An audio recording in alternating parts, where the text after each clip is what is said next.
ஒரு 30-40 பேர் எல்லாம் ஆளுங்க திம்மு எல்லாம் வந்திருக்காங்க. எல்லாம் எட்டி ஒழிச்சு கதவெல்லாம் உடைச்சி எல்லாம் இதை பண்ணி தொந்தரவு பண்ணிட்டாங்க. எனக்கு உடனே ஃபோன் பண்ணாங்க. ஃபோன் பண்ண உடனே நான் மறுமணி வந்து பார்த்த உடனே அது அவங்கள வீடு இடிக்கிறதுனா ஆள் இல்லாத வீட்டை எதுக்கு இடிக்கிறீங்கன்னு சொல்லி எல்லாம் தடுக்கும் போது எல்லாம் நானும் வந்துட்டு பின்னாடி தடுத்தாங்க. தடுத்துலாம் பொம்பளைங்களாம் தரக்குறையான வாசி அபாவாசமான வாரத்தில் பயங்கரமாக திட்டி எட்டி ஒழிச்சு அந்த கை குழந்தைலாம் அடித்து ஒரு பெண்ணுன்னு பார்க்காம அதுவும் கர்ப்பிணியாக இருக்கிறாங்க அதுவும் கூட பார்க்காம கை குழந்தையோட இருக்கிறவங்கள வந்து ஓங்கி அடித்து கீழே தள்ளனா அந்த அம்மாவுக்கும் அடி கையில் வச்சிருந்த குழந்தைங்க கை முடி வருது. அப்போது நீங்கள் வந்து அரசு ஊழியர்கின்ற பேரில் வந்து மிருகமாக மாறிட்டீங்களா?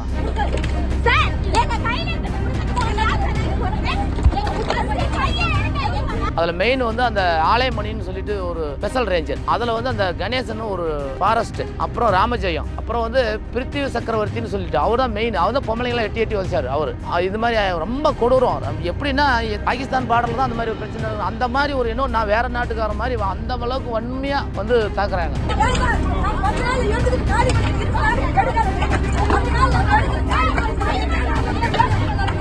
மணி காலையில் 10 to 11 மணிக்குள்ள நடந்தது. போயிட்டாங்க. மறுபடியும் போயிட்டு 3 மணிக்கு வராங்க. எல்லாத்தையும் தரமாட்டாக்கிட்டு போயிடுறேன்.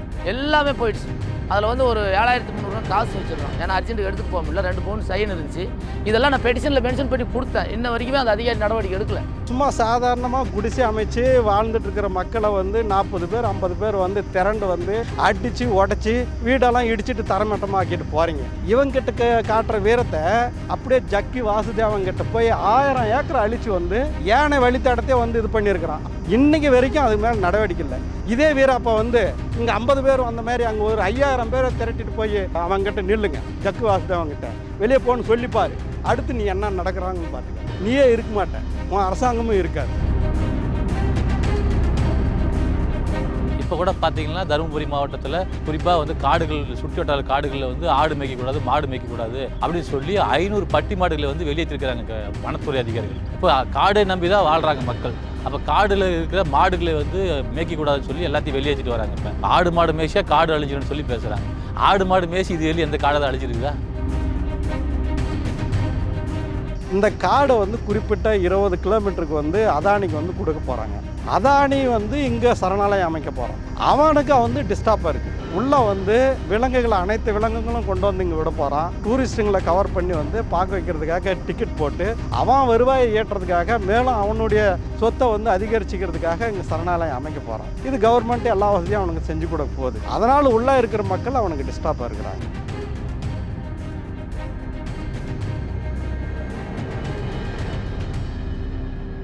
எங்கள் பேர் வந்து கிருஷ்ணா, எங்கள் அப்பா பேர் முனியப்பன். நாங்கள் இங்கே இடத்திட்டு மணல் திட்டுன்னு சொல்லுவாங்க. இதே மாதிரி புளியமரத்து கோம்பு மற்றும் குளிப்பட்டி, கொங்கரப்பட்டி, ஏமனூர், சிங்காபுரம் இந்த மாதிரி ஆத்துவாரமாக ஒரு 250 குடும்பம் நம்ம மாதிரி வாழ்ந்துட்டு இருக்கிறாங்க. பரம்பரையாக மேட்டூர் டேம் எப்போ கட்டினாலும் அப்போ இருந்து இங்கே தான் வாழ்ந்துட்டு இருக்கிறாங்க. கீழே விவசாயம் பண்ணுறோம், மீன் பிடிக்கிறோம், இதுதான் மாடு வச்சுருக்கிறோம். குலத்தொழிலே இதுதான். எங்கள் அப்பா காலத்து தாத்தா காலத்துலேருந்து 3-4 தலைமுறை அங்கே தான் இருக்கிறோம். ஏதாவது மழை வந்து தண்ணி கொஞ்சம் அதிகமாக ஆயிடுச்சுன்னா அந்த இடமெல்லாம் முழிக்கிறோம். தண்ணி அதிகமாகிடுச்சுன்னா தண்ணி கம்மியாகிடுச்சுன்னா தண்ணி விதை விதைக்கலாம். எல்லா விவசாயமும் பண்ணுவோம். ஆரியம், கம்பு, சோளம் எல்லாமே நம்ம என்னத்துக்கு கிராமத்தில் என்ன தேவைப்படோ அதெல்லாம் விளையும். இதுதான் எங்களுடைய வாழ்வாதாரம். மீன் பிடிப்போம், டெய்லி மார்க்கெட்டில் கூட போட்டுட்டு பிள்ளைங்கள எது ஸ்கூலுக்கு போகிறோம் போயிட்டு வந்து இங்கே தான் இருப்போம். பரம்பரையாக இங்கே தான் இருக்கிறோம். சமீபத்தில் உங்கள் வீடுகளை வந்து வனத்துறை வந்து உடைத்ததாகவும் இங்கேருந்து உங்களை அப்புறப்படுத்துவதாகவும் ஒரு செய்தி வந்து நம்ம கேள்விப்பட்டோம். என்ன நடந்துச்சு, எப்போ நடந்தது? ஆனால் 2021 நோட்டீஸ் கொடுத்தாங்க. நோட்டீஸ் கொடுத்த உடனே நீங்கள் வந்து வெளியேற்றிக்கணும், இதெல்லாம் நீங்கள் காட்டுக்குள்ளே இருக்கக்கூடாது அப்படின்னு சொல்லி நோட்டீஸ் கொடுத்தாங்க. நானும் பல இடத்துல போய் கலெக்டர் அவங்களாம் கேட்டோம். கலெக்டர் அம்மாவெல்லாம் நேரில் கூட வந்து பார்த்தாங்க. கலெக்டர் அம்மா கேட்டதுக்கு அவங்க இங்கே இருக்கிறது ஒன்றும் தொந்தரவு இல்லைப்பா, இது வந்து கீழே இருக்கிறதுல VWD வருது, தண்ணிக்கு சொந்தமானது. ஏன்னா தண்ணி யாருன்னா முழுகிறோம், தண்ணி வடிஞ்சால் விவசாயம் பண்ண போகிறீங்க, இதுக்கும் ஃபாரஸ்ட்டுக்கு வந்து தொந்தரவு இல்லை. இது ஏதோ உங்களுக்கு யாராவது தவறான இதை சொல்லியிருக்கிறேன், இந்த கூட நான் பேசிக்கிறேன், ஃபாரஸ்ட் அதிகாரிகிட்ட பேசுகிறோன்னு சொல்லி சொன்னாங்க. பல முறை அந்த மாதிரி சொல்லியும் கடைசியில் வந்து அவங்க அது அப்படியே நின்றுச்சு, ஸ்டாப் ஆகிடுச்சு ஓரளவுக்கு. இப்போ திடீர்னு போன மாதம் மே மாதம் 3ஆம் தேதி வந்து 2021 அப்புறம் கலெக்டரை போய் சந்திக்கிறீங்க, இந்த மாதிரி சொல்கிறாங்க. அதற்கு பிறகு வந்து நடக்கலை, 24 வரைக்கும் இல்லை. ஆமாம் அது அப்படியே தொடர்ச்சி அப்பப்போ வருவாங்க, கேட்பாங்க. இது இந்த மாதிரி வீடு இடிக்கிற அளவுக்குலாம் வரல. அந்த அம்மா கலெக்டர் மேடம் சொன்னாங்க. மற்றும் அவங்க அதிகாரிகளை DF லெவல்லேயே அவங்கள வந்து அவங்களுக்கு தொந்தரவு பண்ணக்கூடாது அப்படின்ற மாதிரி தான் சொன்னாங்க. கடைசியில் வந்து திடீர்னு பார்த்தீங்கன்னா இங்கே 3ஆம் தேதி வந்து நோட்டீஸ் கொடுத்துருவாரு. கார்டு இந்த ராமஜெயன் சொல்லிட்டு கணேசன், இன்னும் யாரோ ஒரு 2-3 பேர் எல்லாம் வனத்துறை அதிகாரிகள் வந்து நோட்டீஸ் கொடுத்தா நம்ம வீட்டில் இல்லை. பசங்களை வந்து மிரட்டி கதவுல ஒட்டிட்டு வந்து என்ன கூப்பிட்டு நேரடி விசாரிச்சு மிரட்டி என்கிட்ட நோட்டீஸ் கொடுத்தாங்க பங்களாவிலேயே. கிறிஸ்துவ ஏதோ டெத் சார் போயிருக்காங்க. உங்களுக்கு சொல்லிருக்காங்களா? இல்ல இந்த வீட்டுக்காரவங்க யாரு? எங்க தம்பி தான். இந்த வீட்டுக்காரங்க யாரு? அவங்க வைஃப் அவங்க வைஃபோட சிஸ்டர் தான் டெத். போயிட்டாங்களா? ஆமா. அப்ப இங்க இருக்கவங்க யாருமே இந்த வீட்டுக்கு சொந்தக்காரங்க இல்ல. வீட்டுக்காரங்க தம்பி பையன் இருக்கான். மத்தவங்க யாரு யாரு? அவங்க வீட்டுக்காரங்க அவங்க வீட்டுக்கு போங்க. 9ஆம் தேதி ஒரு டெத் ஆயிடுச்சு. எல்லா ஃபேமிலி எங்கள் குடும்பம் எல்லாம் போயிட்டாங்க வெளியில். நானும் அன்றைக்கி தான் கிளம்பி போகிறேன். கடைசியில் பார்த்தீங்கன்னா ஒரு 30-40 பேர் எல்லாம் ஆளுங்க திமுன்னு எல்லாம் வந்திருக்காங்க. எல்லாம் இந்த டெத்துக்கு வந்தவங்கலாம் கொஞ்சம் இப்போ வீட்டாண்டு எங்கள் ஆளுங்கெல்லாம் நம்ம நிறையா குழந்தை போலீஸ் மாசமாக்குறவங்கலாம் அங்கே இங்கே இருந்தாங்க. ஏன்னா அவங்க இங்கேருந்து ஒரு கிலோமீட்டருக்கு அந்த பக்கம் அங்கே ஒரு 10 வீடு இருக்குது. அங்கே போனோன்னே இங்கே வந்து இருந்துட்டு தான் போவாங்க. இங்கே தான் இருப்பாங்க. சமீபமாக ஏதாவது ஒன்று இங்கே தான் இருப்பாங்க. அவங்களெல்லாம் வந்து மிரட்டி எல்லாம் எட்டி ஒதிச்சு கதவெல்லாம் உடைச்சி எல்லாம் இதை பண்ணி இப்போ தொந்தரவு பண்ணிட்டாங்க. எனக்கு உடனே ஃபோன் பண்ணாங்க. ஃபோன் பண்ண உடனே நான் மறுமணம் வந்து பார்த்த உடனே அது அவங்களாம் ரொம்ப கஷ்டமாக ரொம்ப தடுத்தாங்க. வீடு இடிக்கிறதுனா ஆள் இல்லாத வீட்டை எதுக்கு இடிக்கிறீங்கன்னு சொல்லி எல்லாம் தடுக்கும் போது எல்லாம் நானும் வந்துட்டு பின்னாடி தடுத்தாங்க. தடுத்துலாம் அந்த பொம்பளைங்களாம் தரக்குறையான வாசி அபாவாசமான வாரத்தில் பயங்கரமாக திட்டி எட்டி ஒதிச்சு அந்த கை குழந்தைலாம் அடித்து எல்லாம் இது பண்ணிட்டாங்க.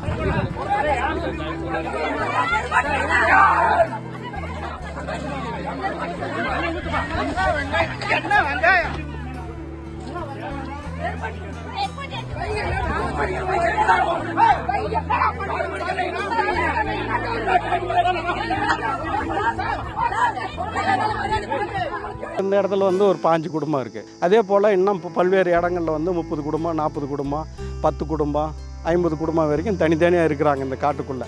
இப்போ எல்லாருமே வந்து வெளியேற்றுறது தான், வெளியேற்ற போகிறாங்க. இப்போ எல்லாருக்கும் இது வந்து இந்த மாதிரி நடந்திருக்கு. அது முதல்ல இங்கே தான் காட்டியிருக்கிறாங்க. அது எல்லாத்துக்கும் வந்து ஒரே டைமில் வந்து செஞ்சோம்னா வச்சுக்கோங்க, ஒரு எதிர்ப்பு வரும். எதிர்ப்பு வந்தால் அதுக்கு வந்து வெளியில் வந்து ஃபோக்கஸ் ஆகும். அது அடக்கிறது கஷ்டம். அதனால் வந்து ஒரு இடத்த வந்து அடித்து காலி பண்ணிட்டோம்னா பாரு அவன் வெளியேற்றான், நீ வெளியேறு. பாறை மம்முட்டி இந்த இதுன்னு சொல்லுவாங்க, 2 பக்கமும் பதமாக கட்ட வெட்டின்னு சொல்லுவாங்க. அந்த மாதிரி நிறையா எல்லாம் இந்த மாதிரி தான் வனத்துறை அதிகாரிகள் ப்ளஸ் காவல்துறை வந்தாங்களா? காவல்துறை கூட வந்தாங்க. ஆனால் காவல்துறைக்கு வந்து எதுவும் அந்த மாதிரி அவங்க பாதுகாப்பாக தான் இருந்தாங்க. அவங்களுக்கு வந்து பாதுகாப்பு தான் வந்துருந்தாங்க. அவங்க நம்மளை ஒன்றும் எட்டி வச்சதோ அதிகமான ஏதோ பண்ணலை. மெயின் வந்து வனத்துறை அதிகாரிகள் தான் இதில் முழுக்க செயல்பட்டவங்க. அதில் மெயின் வந்து அந்த ஆலயமணின்னு சொல்லிட்டு ஒரு ஸ்பெஷல் ரேஞ்சர், அதில் வந்து அந்த கணேசன் ஒரு ஃபாரஸ்ட்டு, அப்புறம் ராமஜெயம், அப்புறம் வந்து பிருத்திவி சக்கரவர்த்தின்னு சொல்லிட்டு அவர் தான் மெயின். அவர் தான் பொம்பளைங்களாம் எட்டி வச்சார். அவர் இது மாதிரி ரொம்ப கொடூரம். எப்படின்னா எந்த மாதிரி நடந்துக்கிறாங்கன்னா அந்த மாதிரி யாருமே நடந்துக்க முடியாது. பாகிஸ்தான் பார்டரில் தான் அந்த மாதிரி ஒரு பிரச்சனை நடக்கும். அந்த மாதிரி ஒரு இன்னும் நான் வேற நாட்டுக்கார மாதிரி அந்த அளவுக்கு வன்மையாக வந்து தாக்குறாங்க.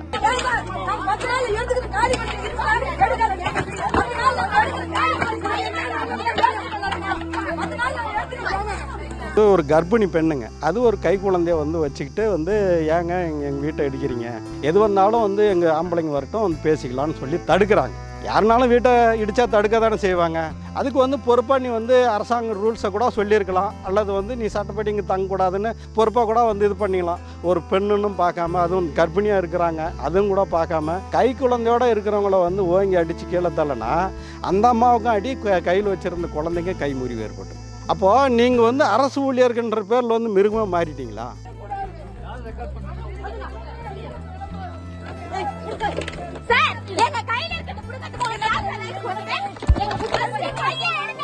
நாங்கள் என்ன பண்ணோம், 108 கவர்மெண்ட் ஆம்புலன்ஸ் ஃபோன் பண்ணி எல்லாத்தையும் அதில் அடிப்பட்டவங்களாம் கூட்டிட்டு தலைமை மருத்துவமனை பெண்ணாகரம் போயிட்டோம். அங்கே போயிட்டு நாங்கள் இவங்களை வைத்தியம் பார்க்கறதுக்கு நாங்கள் அங்கே இருக்கிற சமயத்தில் மறுபடியும் ஒரு 30 பேர் எல்லாம் போயிட்டு வந்து நாங்களாம் போயிட்டு யாருமே இல்லை, எல்லா பொருளையும் அந்த வீட்லேயே தான் இருக்குது. போயிட்டு மறுபடியும் நாங்களாம் பெண்ணாடல் அங்கே இருக்கும்போது எல்லாம் வந்து எல்லாம் பூரா இடிச்சு நாஸ்தி பண்ணி முதல் தடவை வந்து பண்ணிடுறாங்க. நீங்கள் ஹாஸ்பிட்டல் போயிட்டோம்.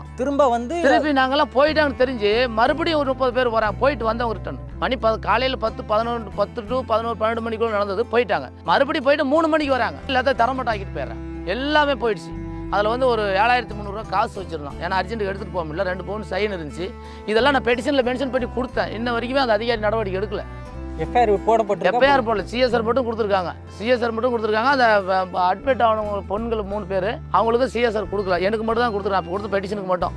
இந்த காட்டை வந்து நீங்கள் இந்த உள்ள வந்து இருக்கக்கூடாது, குடியிருக்கக்கூடாது, நீங்கள் வெளியே ஏறணும் அப்படின்னு வந்து ஃபாரஸ்ட் ஏன் சொல்கிறான், ஏன் அது உடனே வெளியே ஏற்றணும் அப்படின்னு சொன்னால், இந்த காடை வந்து குறிப்பிட்ட 20 கிலோமீட்டருக்கு வந்து அதானிக்கு வந்து கொடுக்க போகிறாங்க.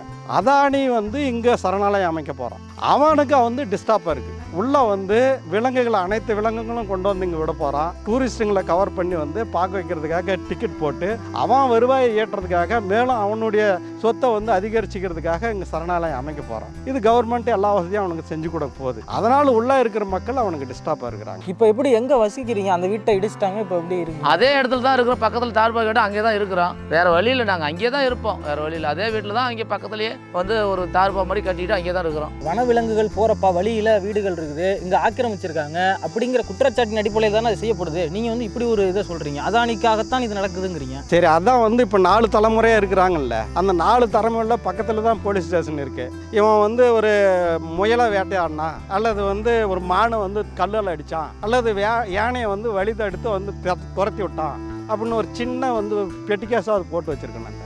இந்த மக்கள் அப்படி வந்து செஞ்சுருந்தா. ஆனால் செய்கிறவன் நிறையா இருக்கிறான். இப்போ ஜக்கி வாசுதேவன் இருக்கிறான்ல, அந்த பையன் வந்து கார்பரேட் சாமியார்.